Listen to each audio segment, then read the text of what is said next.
इसके related cost आएगी और वो ऑर्डरिंग कॉस्ट के अंदर शामिल होगी ट्रांसपोर्टेशन कॉस्ट भी। जब मैं हर एक के अंदर अलग अलग लिखवाऊंगा कि इसमें कौन कौन सी कॉस्ट आ सकती हैं तो तब ये क्लियर हो जाएगा। बट अभी तक ये याद रखें माइंड में कि ऑर्डर कॉस्ट का मतलब ये है कि एक ऑर्डर को जब हम ऑर्डर किया जाएगा एक प्रोडक्ट का, वो हम तक पहुंचने तक जितनी कॉस्ट लगा चुका होगा वो ऑर्डरिंग कॉस्ट है। अभी तक के लिए सिंपल कॉन्सेप्ट कि कॉल करने से हम तक पहुंचने के लिए जो उसकी कॉस्ट होगी वो ऑर्डरिंग कॉस्ट होगी। अगर हमने एक पिज्ज़ा का ऑर्डर दिया तो कॉल की या मैसेज किया या ऐप यूज़ किया, उससे हम जब ऑर्डर करेंगे तो ऑर्डरिंग कॉस्ट कोई ना कोई होगी। हम तक पहुंचा है तो डिलीवरी कॉस्ट है वो भी इसी के अंदर आएगी। अगर परचेज कॉस्ट को अलग ना रखें, उसे ही उसके अंदर शामिल कर दें कि एक ऑर्डर की कॉस्ट कितनी, तो फिर इसका मतलब है परचेज कॉस्ट भी उसके अंदर ही शामिल कर दी जाएगी कि 2000 का पिज़्ज़ा 250 रुपये डिलीवरी, तो ये मुझे कॉस्ट किया है 2250 का, तो फिर वो एक ऑर्डर की कॉस्ट होगी। लेकिन सिर्फ खाली को ऑर्डर कॉस्ट की बात करेंगे तो 250 प्लस परचेज कॉस्ट जो उसकी इनवॉइस वैल्यू होगी। तो ये इन्वेंट्री रिलेटेड कॉस्ट ही है। एक इन्वेंट्री को खुद खरीदना, उसकी कीमत, और खरीदेंगे तो उसके लिए कोई ऑर्डर देंगे और वो हमारे तक पहुंचेगी तो एक उसकी कॉस्ट, वो भी इन्वेंट्री रिलेटेड कॉस्ट है। और तीसरी है जी होल्डिंग कॉस्ट, उसे अपने पास रखना, ये भी इन्वेंट्री रिलेटेड कॉस्ट। और लास्ट वन है जी स्टॉक आउट कॉस्ट। अगर कहीं आउट हो गया है तो खरीद के दोबारा लाना पड़ेगा, उसके लिए इमरजेंसी में भी हो सकता है आपको महंगा पड़े या जो भी है, तो स्टॉक आउट कॉस्ट हो या उसको कंट्रोल करने की जो कॉस्ट हो। ये मेन 4 चीजें होंगी इन्वेंट्री रिलेटेड कॉस्ट। ये मेन 4 चीजें होंगी आपके पास इन्वेंट्री रिलेटेड कॉस्ट। अब अगर मैं सिर्फ परचेज कॉस्ट की बात करूं, अगर सिर्फ परचेज कॉस्ट की बात करूं तो मैंने कहा था कि इनवॉइस वैल्यू, इनवॉइस वैल्यू के अंदर रिफंडेबल टैक्सेस शामिल नहीं होते। जो नॉन रिफंडेबल है बस आपसे वही चार्ज किए जाते हैं। तो आप इसके अंदर या 2 शाखों में अगर बांटें या इसे 2 हिस्सों में देखें तो एक आपको दिखेगा purchase cost plus non refundable duties and taxes. ये 2 चीज़ें किसके अंदर आ जाएंगी? परचेज कॉस्ट के अंदर। परचेज कॉस्ट के अंदर एक इनवॉइस वैल्यू यानी कि जितने का खरीदा और उसके ऊपर अगर कोई टैक्स भी लगा है और वो टैक्स नॉन रिफंडेबल है, कोई ड्यूटीज भी लगी हैं और वह नॉन रिफंडेबल है, तो फिर वो इसकी कॉस्ट का पार्ट बनेगा, तो इसे परचेज कॉस्ट कहेंगे। तो परचेज के अंदर एक परचेज प्राइस और दूसरा नॉन रिफंडेबल ड्यूटीज और टैक्सेस।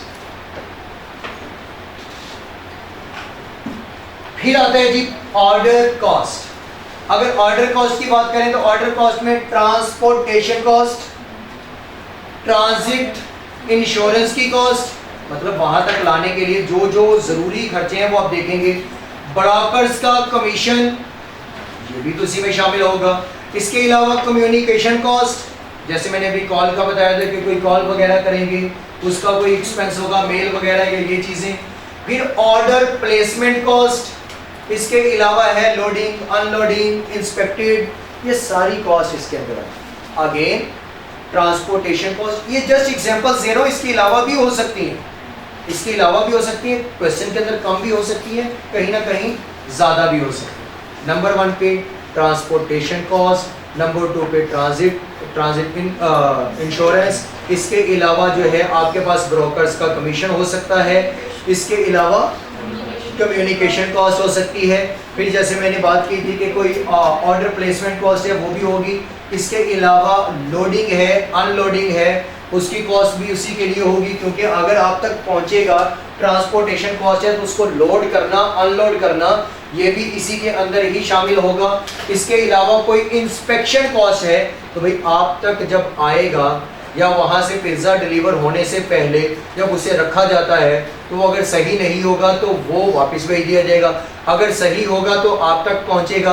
तो जो वहाँ इंस्पेक्ट कर रहा है उसके ऊपर भी कोई कॉस्ट पर यूनिट निकलेगी कि एक पिज़्ज़ा जब इंस्पेक्ट किया जाता है तो कितनी कॉस्ट होगी, तो या एक यूनिट जब इंस्पेक्ट किया जाता है तो कितनी कॉस्ट होगी, वो इंस्पेक्शन कॉस्ट है, या वो टोटल में हो सकती है या पर यूनिट में, तो इंस्पेक्शन कॉस्ट भी होगी। बाकी अदर ऑर्डरिंग कॉस्ट रिलेटेड या रिलेटेड टू प्रिक्योरमेंट कॉस्ट, मतलब कि बाकी तमाम जो प्रिक्योरमेंट कॉस्ट, इसका मतलब होता है कि जो ऑर्डर रिलेटेड कॉस्ट हैं, डिलीवरी रिलेटेड कॉस्ट हैं, वो सारी इसके अंदर शामिल होंगी। इसके बाद क्या जी, होल्डिंग कॉस्ट। होल्डिंग कॉस्ट के अंदर क्या क्या है, स्टोर की कॉस्ट आ जाएगी, और स्टोर रिलेटेड जितने भी खर्चे हैं, मतलब हो सकता है कि उसकी नेचर ऐसी हो कि उसको आपने कूल रखना हो, इन्वेंट्री को हीट देनी हो, लाइट रखनी हो, तो ये सारी चीज़ें उसके लिए हैं। इसके अलावा उस स्टोर का रेंट हो सकता है, जिस जगह पे आपने उसे रखा है, तो स्टोर का रेंट। नंबर 2 पे स्टोर रिलेटेड कॉस्ट। इसके अलावा वेयर हाउस है तो वेयर हाउस की कॉस्ट, कोई अगर उस जगह पर रखा गया इन्वेंट्री है, उसकी कोई इंश्योरेंस करवाई है तो उसके इंश्योरेंस की कॉस्ट भी। और इसके अलावा और होल्डिंग कॉस्ट के अंदर क्या आ सकता है, इंटरेस्ट या फाइनेंस कॉस्ट। ये चीज़ मैं बाद में एक्सप्लेन करूंगा। इसके अंदर एक पॉइंट है जो कि क्वेश्चन के अंदर, पास्ट पेपर के क्वेश्चन के अंदर फाइनेंस कॉस्ट या इंटरेस्ट कॉस्ट आएगा। और stock out cost, stock out cost जी, स्टॉक आउट कॉस्ट, इन्वेंट्री खत्म हो गई, महंगा मंगवाना पड़ेगा, तो वो एक तरह की पेनल्टी पड़ी ना हमारे ऊपर, एक तो पेनल्टी हो गई। नंबर 2 पे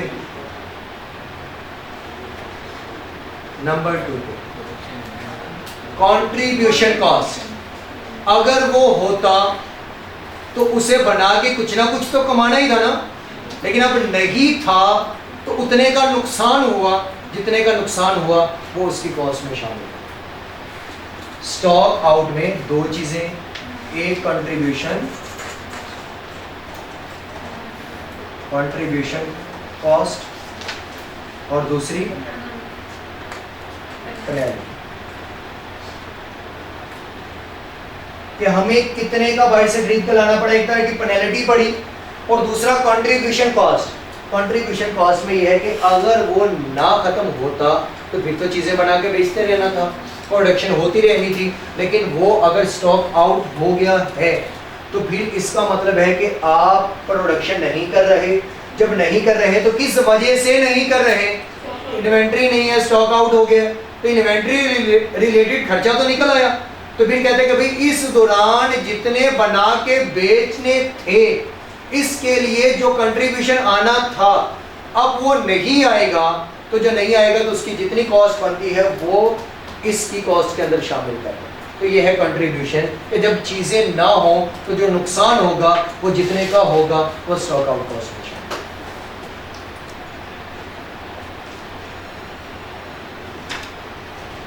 ओके है, ये तो डिसीजन मेकिंग जिसकी बेस पे करना है, ये वो बेस इन्वेंट्री रिलेटेड कॉस्ट है जिसकी बेस पे सारा डिसीजन कर रहे होंगे।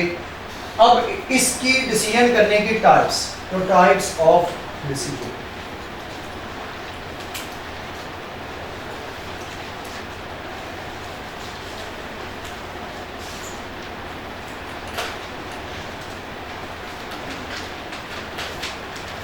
इन्वेंट्री रिलेटेड जो डिसीजन होंगी उसकी टाइप्स, यानी कि टाइप्स ऑफ डिसीजन जो इस चैप्टर के अंदर डिस्कस होंगी। नंबर 1 पे है ऑर्डर साइज और ऑर्डर क्वांटिटी, जिसे मैंने रीऑर्डर लेवल और रीऑर्डर क्वांटिटी बोला था कि हमें कब कॉल करनी होगी और कितने यूनिट्स के लिए कॉल करनी होगी, उसके रिलेटेड डिसीजन करेंगे। नंबर 1 पे ऑर्डर साइज और ऑर्डर साइज, जिसे रीऑर्डर लेवल भी कहेंगे और ऑर्डर, बल्कि ऑर्डर साइज ऑर्डर क्वांटिटी एक, जिसे रीऑर्डर क्वांटिटी कहेंगे कि कितनी क्वांटिटी मंगवानी होगी, ये इससे रिलेटेड डिसीजन होगा।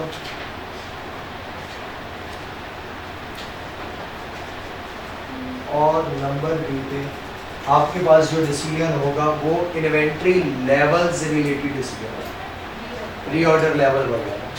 तो inventory levels related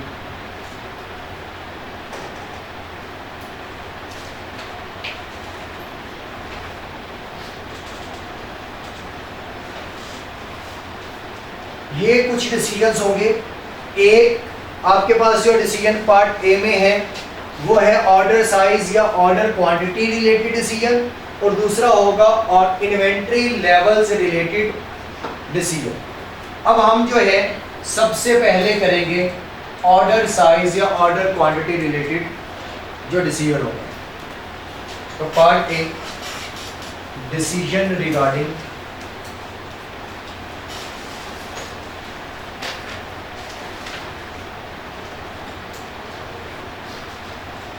order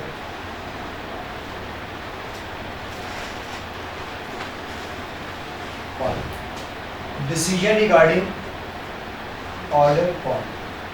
order quantity के रिगार्डिंग हमें जो है वो डिसीजन करना है।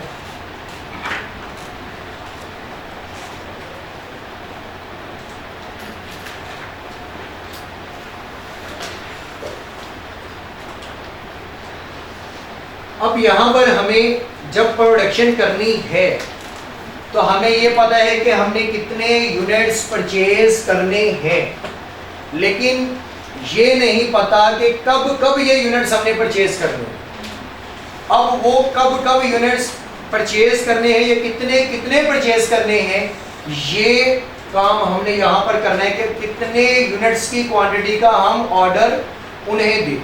सारे एक साथ तो हम मंगवा नहीं सकते, तो जब एक साथ नहीं मंगवा सकते तो हमें ये डिसीजन करना होगा कि हम ये कब यूनिट्स मंगवाएं और कितने यूनिट्स मंगवाएं। तो ये ऑर्डर क्वांटिटी बेसिकली वो क्वांटिटी है या वो साइज है कि हमने कितने यूनिट्स मंगवाने होंगे। तो ये डिसीजन हम कर रहे होंगे इसके अंदर। तो जब इसका डिसीजन हम करेंगे तो इसके लिए कुछ लाइंस लिख लें important.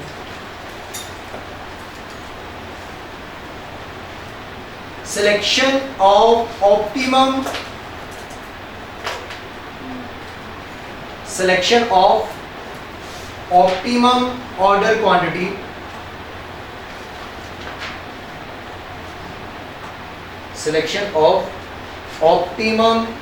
quantity out of given options।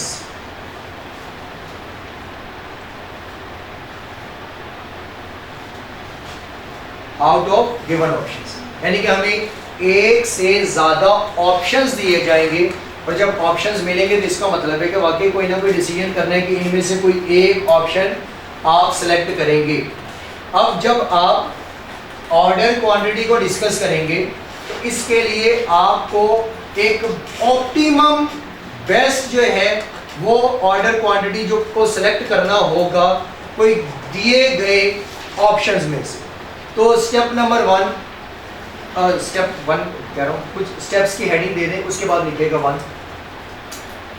इसके कुछ स्टेप्स हैं। तो स्टेप नंबर 1 है calculate total relevant cost for the year of each option. Her option की उस साल की टोटल रेलिवेंट कॉस्ट पहले निकालेंगे, और वो रेलिवेंट कॉस्ट किस चीज़ की होगी, इन्वेंट्री रिलेटेड कॉस्ट जो रेलिवेंट होगी वो वाली आप पहले हर ऑप्शन की टोटल निकालेंगे। उसके बाद फिर सिलेक्ट करेंगे option with lowest total cost. Second step है select the option with lowest total cost.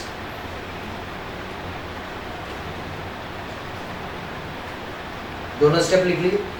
सबसे पहले आप क्या करेंगे, कैलकुलेट करेंगे total relevant cost for the year of each option, और नंबर 2 पे है select this option with lowest cost या select the option with lowest cost. आप पहला ये करेंगे काम कि सबसे पहले टोटल निकाल लिया, रेलिवेंट खर्चे जितने भी थे उस साल के हर ऑप्शन के, फिर उसमें से सबसे लोएस्ट कॉस्ट वाले ऑप्शन को क्या कर लेंगे, सिलेक्ट कर लेंगे। अब आते हैं कि इसकी कैलकुलेशन करनी कैसे। तो कॉस्ट कैलकुलेशन फॉर्मूला,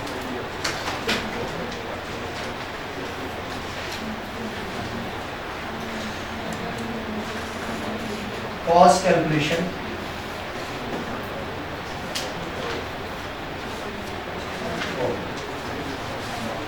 जब इसमें कॉस्ट कैलकुलेशन फॉर्मूला देखेंगे तो total purchase cost for the year अगर हमने निकालनी है, परचेज कॉस्ट अगर हमने निकालनी है तो परचेज कॉस्ट का फॉर्मूला क्या होगा कि जितने परचेज कॉस्ट पर यूनिट है मल्टीप्लाई बाय जितने हमने एनुअल डिमांड है, एनुअल डिमांड पूरे साल की निकालनी है ना, क्योंकि अभी मैंने क्या लिखवाया था स्टेप नंबर 1, उसमें लिखा था टोटल रिलेटेड कॉस्ट, पहले सबका टोटल निकालना है related cost for the year of each option.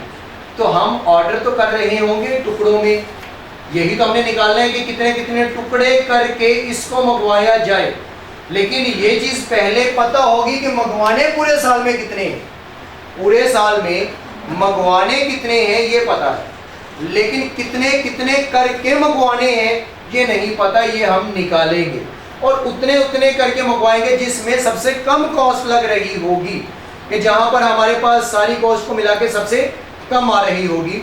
तो जब हम कॉस्ट कैलकुलेशन इसकी देखेंगे तो cost calculation for the year,